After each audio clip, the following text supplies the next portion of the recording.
भगवान बुद्ध की करुणा हो, करुणा हो, भगवान बुद्ध की करुणा हो। बाबा साहब अमर रहे, बाबा साहब अमर रहे।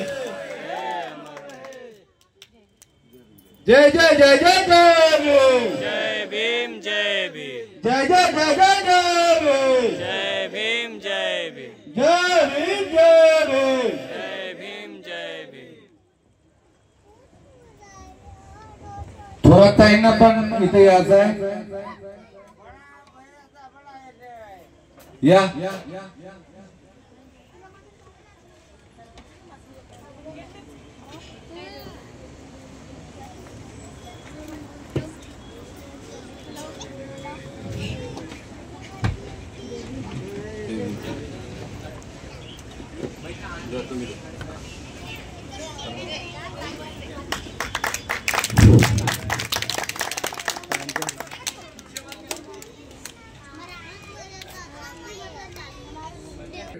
यांचा सत्कार इथं होत आहे।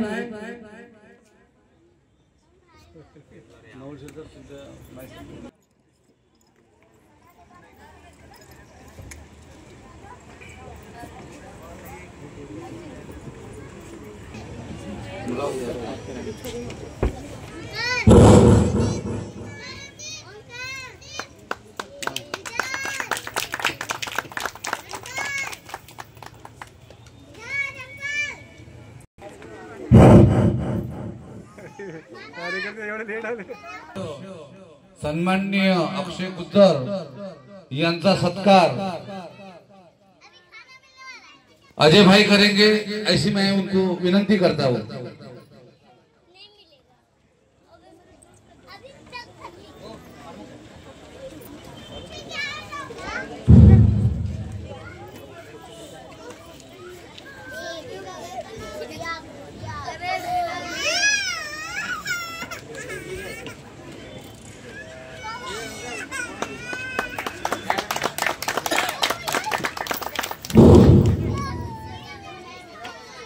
संजय पवार यांचा सत्कार ब्रिजेश भाई करतील अशी मी त्यांना विनंती करतो।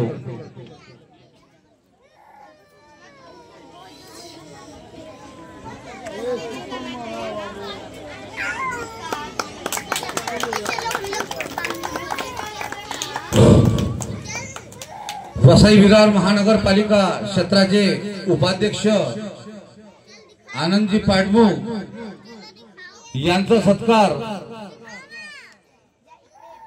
दिनेश वानखडे करतील अशी मी त्यांना विनंती करतो।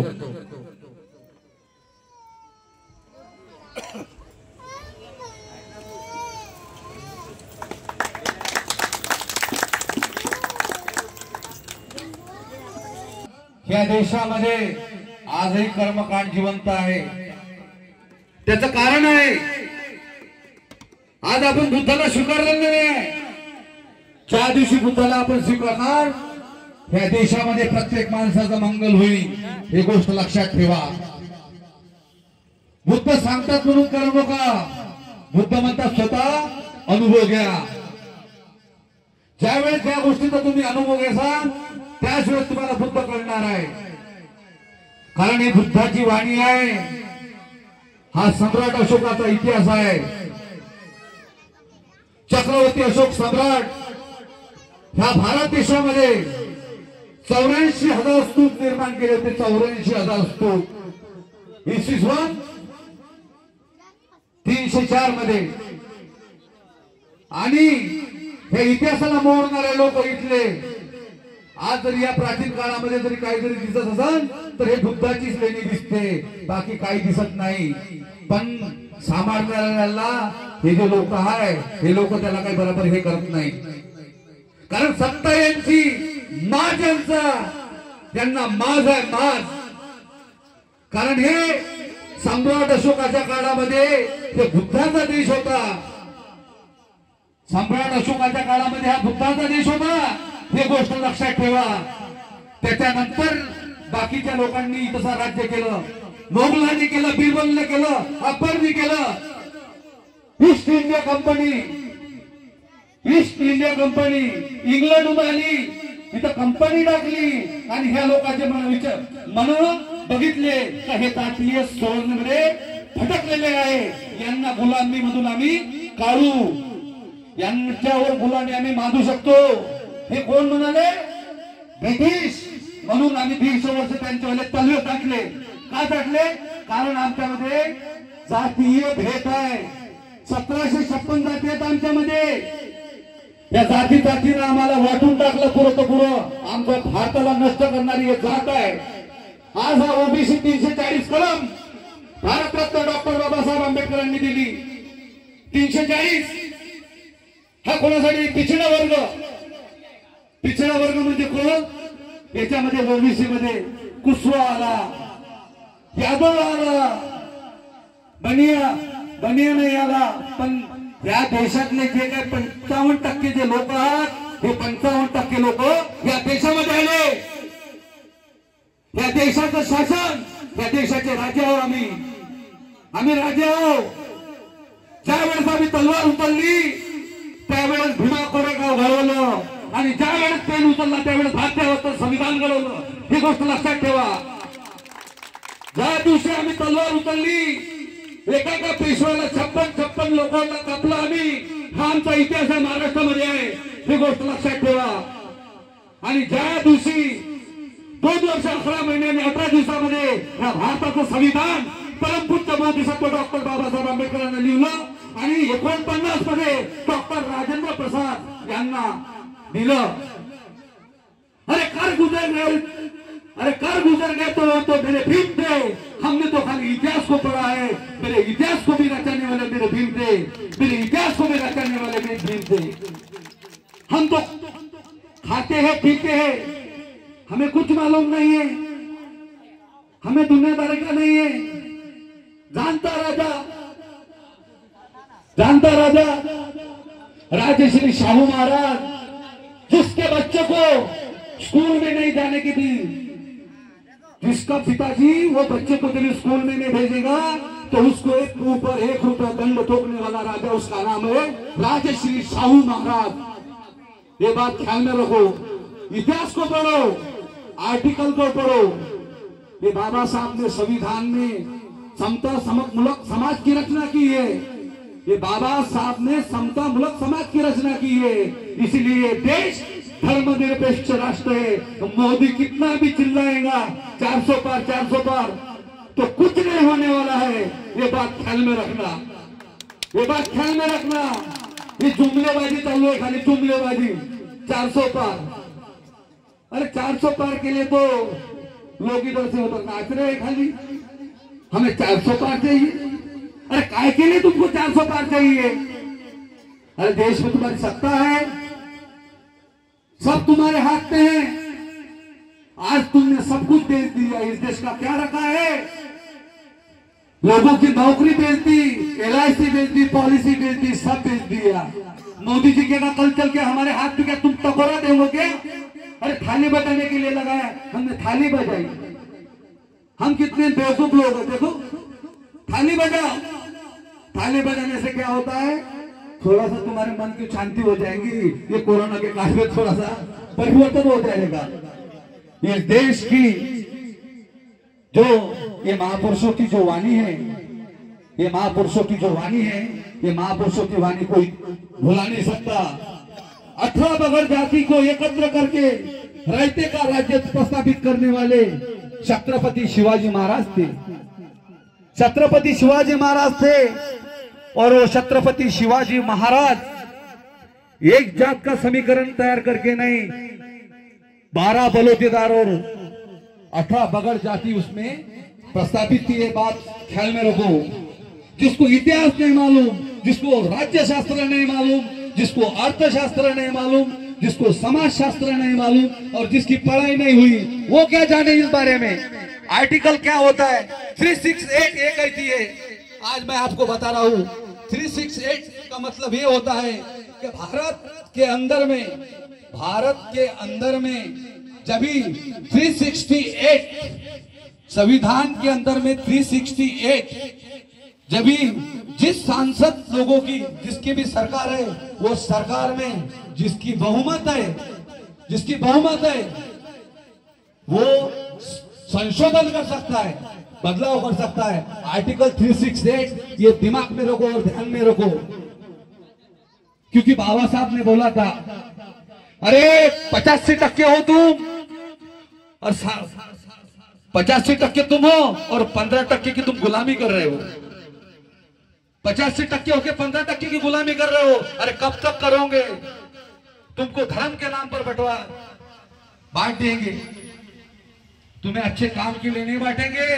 धर्म के नाम पर बोलेगा, वो बोलेगा कुशवाहा है, वो पटेल है, वो ये है, वो है, ये वो है।